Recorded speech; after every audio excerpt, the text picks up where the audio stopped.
प्यारी प्यारी भव्यात्माओं, भक्तामर का 12 नंबर काव्य क्रोध के शमन के लिए, अंदर के परिणामों को निर्मल करने के लिए, अंदर के परिणामों के विचारों को पॉजिटिव बनाने के लिए ये 12 नंबर काव्य है। कहते हैं कि क्रोध हर इंसान के जीवन को 12 बजा देता है। तो हमारे जीवन में कभी कष्ट ना आए, संकट ना आए, परेशानी ना आए, हमारे जीवन में क्रोध का शमन हो, इसके लिए 12 नंबर काव्य को आप आत्मसात कीजिए पूरे मनोभाव के साथ। लेकिन पहले मैं चाहता हूँ आप अपने जिनवाणी को पूरी तरीके से खोल करके परिणामों को निर्मल कीजिए। प्रभु से प्रार्थना कीजिए कि जो परमाणु आपने पाए हैं उसी परमाणुओं से मैं अपनी आत्मा को आत्मसात कर सकूं। ऐसी भावना के साथ एक एक अक्षर को आप ध्यान से देखिए। यही यहाँ पे 2 मात्रा हैं और साइड में 2 बिंदी हैं। यही शांत राग, रुचि भी, यहाँ भी 2 बिंदी हैं। रुचि भी परमाणु भिस्त्वम। एक बार फिर, यही शांत राग, रुचि भी परमाणु भिस्त्वम। आगे, निर्मा पितस्त्रिभुवनैक, निर्मा पितस्त्रिभुवनैक ललाम भूत। फिर देखिए एक बार, निर्मा पितस्त्रिभुवनैक ललाम भूत। आगे फिर, तावंत एव खलु तेप्यणवः पृथिव्याम। पृथिव्याम नहीं है, प्र शब्द नहीं है, प्री है, PRI, THIVYAM, पृथिव्याम। यते समान मपरम न ही रूपमस्ति। फिर देखिए एक बार, तावंत एव खलु तेप्यणवः पृथिव्याम यते समान मपरम न ही रूपमस्ति। पूरे तन्मयता के साथ संगीतमय आप इस काव्य का श्रवण कीजिए। यशांत राग रुचिभिः परमाणुभिस्त्वं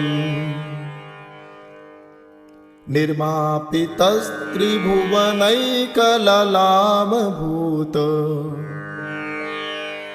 तावन्त एव खलु तेप्यणवः पृथिव्याम् यते समानमपरं न हि रूपमस्ति। शब्दार्थ, त्रिभुवनैक, हे 3 लोकों में एक अद्वितीय,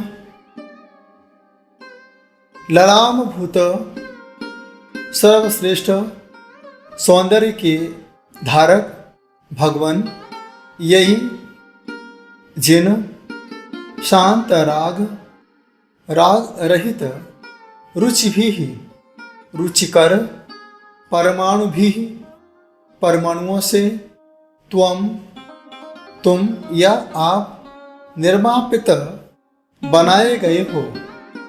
ते वे अण्वः परमाणु, अपि अर्थात भी, खलु निश्चय से, तावंत उतने, एव ही हैं। यत् क्योंकि, पृथिव्याम पृथ्वी पर, यते समान आपके समान, अपरम दूसरा, रूपम रूप, नहीं अस्ति है। आचार्य मानतुम स्वामी प्रभु की भक्ति करते करते इतने तल्लीन हो जाते हैं। हे प्रभु, यही शांत राग रुचि भी परमाणु विश्वम। शांत राग, रुचिकर राग से रहित रुचिकर परमाणु आपके संपर्क में आ चुके हैं, आपके ही हो चुके हैं। क्योंकि इस संसार में, इस पृथ्वी पर जितने भी शुद्ध परमाणु थे, पॉजिटिव परमाणु थे, राग रहित परमाणु थे, इस राग रहित परमाणुओं से आपकी देह का निर्माण हुआ है। और इसके अलावा इस संसार में रुचिकर अब कोई दूसरे परमाणु दिखाई नहीं देते हैं। अर्थात आपसे सुंदर इस दुनिया में, इस संसार में, इस तीर्थ लोक में और कोई नहीं है। यह बात आचार्यमान तुम स्वामी इस काव्य के माध्यम से कहते हैं। याद रखना, जैसे परिणाम होते हैं वैसे ही परमाणु होते हैं।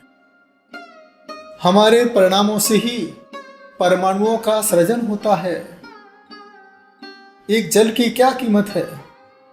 जब यह जल गन्ने के संपर्क में आता है तो मीठा हो जाता है। यह जल मिर्ची के संपर्क में आता है तो तीखा हो जाता है। सागर के संपर्क में आता है तो खारा हो जाता है। जब यह जल भगवान के संपर्क में आता है तो यही जल गंधोदक हो जाता है। देखिए परमाणुओं का प्रभाव। एक फल की क्या कीमत थी? जो फल जमीन पर पड़ा हुआ था, लेकिन जब यह फल भगवान के संपर्क में आ जाता है, हम कहते हैं मोक्ष फल प्राप्त है। एक फूल की क्या कीमत थी? जो फूल धरती पर चढ़ता था, वह फूल जब भगवान के संपर्क में आता है तो वह फूल भी पूजनीय हो जाता है। एक अग्नि की कीमत क्या है? कि जब वह अग्नि भगवान के संपर्क में आती है, हम उससे कहते हैं श्री जिनवर की आशिका लीजे शीश नवाए, भाव भाव के पातक कटे, दुख दूर हो जाए। एक पत्थर की कीमत क्या है देखिए। लेकिन जब यह पत्थर किसी शिल्पी के हाथ में आ जाता है तो वह शिल्पी अपने अंदर के परिणामों से उसे तराशता है और तराशते तराशते तराशते तराशते इतनी सुंदर प्रतिमा का निर्माण अंदर के परिणामों के प्रभावों से हो जाता है कि वह साक्षात बाहुबली भगवान का आकार लेता है और सारी दुनिया में वह पत्थर पूजनीय हो जाता है। इसी प्रकार से जो भक्त संत और भगवंत के संपर्क में आ जाता है तो वह संत और भगवंत के परमाणुओं को ग्रहण करके स्वयं पूजनीय हो जाता है, वह संसार में सम्माननीय हो जाता है।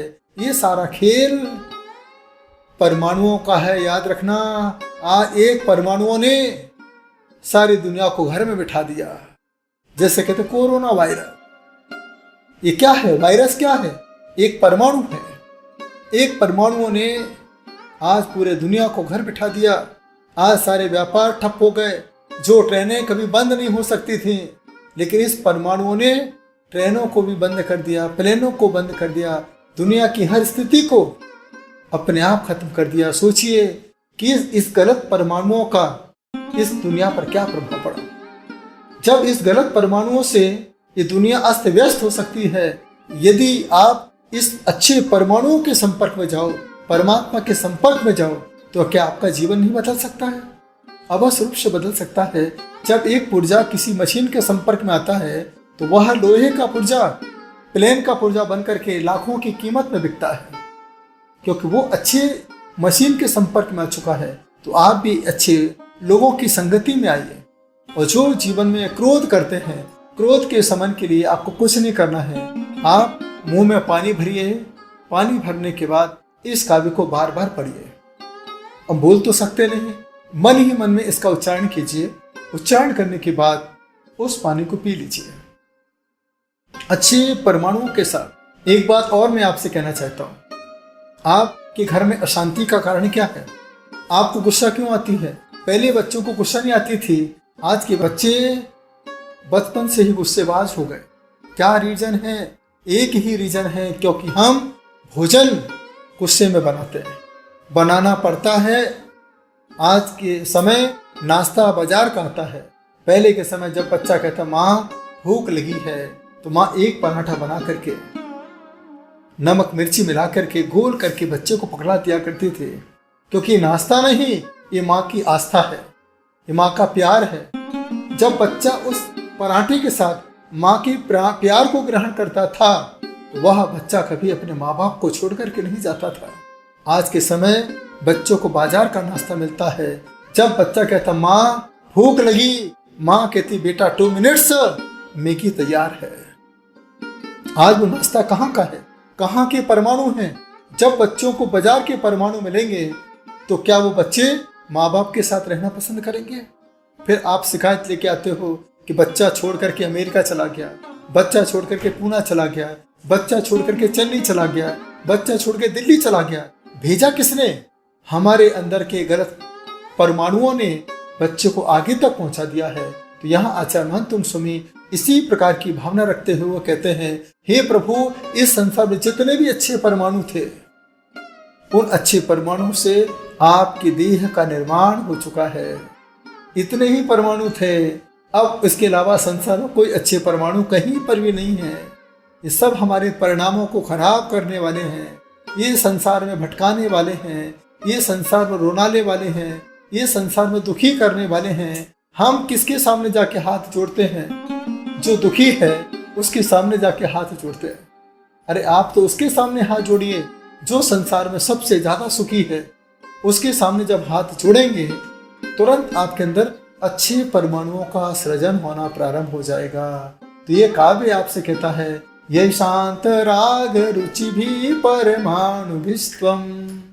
हे प्रभु, ये परमाणु कैसे हैं? राग रहित हैं, इसमें किसी प्रकार का राग द्वेष नहीं है। लेकिन हम अपना चेहरा देख करके तिलक करते हैं। लेकिन जो परमात्मा के परमाणु हैं कैसे हैं? राग रहित, रुचि भी रुचिकर लगने वाले हैं। आप सोचिए आपको अच्छा कब लगता है? जब आप भगवान के मंदिर में जाते हो, ना तो आपको भूख लगती है, ना प्यास लगती है, ना दुकान की याद आती है, ना परिवार की याद आती है। इसका मतलब भगवान के द्वार पर अच्छे परमाणु हैं। और जैसे आप चप्पल पहन लेते हो, जूते पहन लेते हो, उसी समय आपको दुकान की, घर की, व्यापार की, परिवार की ना जाने कौन कौन सी यादें आती हैं। इसका मतलब गलत परमाणु बाहर आपका इंतजार कर रहे हैं। लोग कहते हैं मैं मंदिर नहीं जाता हूँ, ये आप गलत बोलते हैं। याद रखना, परमात्मा की ऊर्जा आपको अपनी ओर नहीं बुलाती है, इसलिए आप परमात्मा के मंदिर नहीं जाते हो। इसलिए मैं आपसे कहना चाहता हूँ, यदि आप चाहते हो कि मेरे अंदर अच्छे परमाणु आते रहें, मेरे परिणाम अच्छे रहें, आपके बच्चे गलत संगति में नहीं जाएं, तो सबसे पहले आप बच्चों को अच्छे परमाणु वाले मंदिर के स्थान पर ले जाइए। जब आपके बच्चे अच्छे स्थान पर जाएंगे तो वह आपको भी अच्छे स्थान तक पहुंचा देंगे। यदि आप अपने बच्चों को अच्छे स्थान पर लेकर नहीं जाओगे तो आपके बच्चे भी कभी आपको अच्छे स्थान पर लेकर नहीं जाएंगे। याद रखना, यदि आप अपने बच्चों को मंदिर का एक कलश पकड़ा दोगे तो कभी भी बड़े होने के बाद उन बच्चों के हाथ में बियर और वाइन की बोतल नहीं आएगी। यदि आप अपने बच्चों के हाथ में एक दीपक पकड़ा दिया, अगरबत्ती पकड़ा दी, बड़े होने के बाद उन बच्चों के हाथ में बीड़ी और सिगरेट नहीं आए। यदि आप अपने बच्चों के लिए अपने हाथों से थाली लगा कर रख दी, पूजन की थाली लगा दी, तो उन बच्चों के थाली में कभी अंडे मांस नहीं आएंगे, नॉन वेज नहीं आएगा। यदि आज आप अपने बच्चों की उंगली पकड़ के शिखर जी की यात्रा करा दिए तो कल यही बच्चे श्रवण कुमार बनकर आपको शिखर जी की यात्रा करा देंगे, 4 धाम की यात्रा करा देंगे। परिणामों को सबसे पहले हमें अच्छा करना होगा। ये काव्य 12 नंबर का आपसे कह रहा है। मैं चाहता हूं कि आपके बच्चे आपके 12 नहीं बजाएं। बहुत समय खराब है आज। आप देखिए आज के समय सब जमाना सेल्फी। पहले के समय मकान छोटे थे लेकिन मन बड़े थे, लेकिन आज मकान बड़े हैं, मन बहुत छोटे। आज कोई किसी से बात करना पसंद नहीं करता। एक ही जिंदगी में व्यक्ति के भाव हैं कि मैं पैसे वाला हो जाऊं, मैं बहुत बड़ा संपन्न हो जाऊं, मैं सेठ हो जाऊं, लेकिन कोई ये नहीं सोचता है कि मेरे अंदर अच्छे परमाणु आ जाए, मैं संत हो जाऊं, मेरे अंदर की ऊर्जा में परमात्मा की ऊर्जा समा जाए। यह भाव किसी के अंदर पैदा नहीं होते हैं। यह भावार्थ आपसे कह रहा है कि अपने भावों को परमात्मा के प्रति समर्पित कर दीजिए, तो नियम से आपकी आत्मा का कल्याण होगा। एक बात और आपसे कहना चाहता हूँ, पहले एक मंत्र के साथ रिद्धि जाप आप करें। क्रोध के शमन के लिए मैंने आपसे कहा पानी भरिए, इस काव्य को पढ़िए। इसका रिद्धि जाप है ओम ह्रीं अर्हं नमो वो इह बुद्धिणं झ्रौं झ्रौं नमः। मंत्र जाप है ओम आम आम अम आह सर्वराजा प्रजा मोहिनी सर्वजन वश्यं कुरु कुरु स्वाहा। ओम नमो भगवते अतुल बल पराक्रमाय आदिश्वर यक्षाधिष्ठाय राम ह्रीं नमः। ओम ह्रीं श्रीं क्लीं निज धर्माचिताय झ्रौं क्रों रं ह्रीं नमः। लाल आसन पर बैठ करके, लाल माला लेकर के, सुखासन से बैठ करके, अग्नि में दशांग धूप खेते हुए 42 दिन तक रोज 1000 बार काव्य रिद्धि और मंत्र जाप के साथ आप साधना कीजिए। आपके परिवार में शांति रहे, क्रोध का शमन हो, क्षमता के साथ शांति के साथ आप अपने जीवन को यापन कर सकें।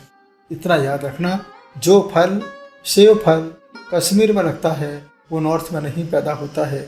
जो अनाज नॉर्थ में पैदा होते हैं वो कभी कश्मीर में पैदा नहीं होते हैं। तो इन परमाणुओं के साथ आप जुड़ते जाइए, आपके परिणाम अपने आप अच्छे होंगे। ये 12 नंबर काव्य है।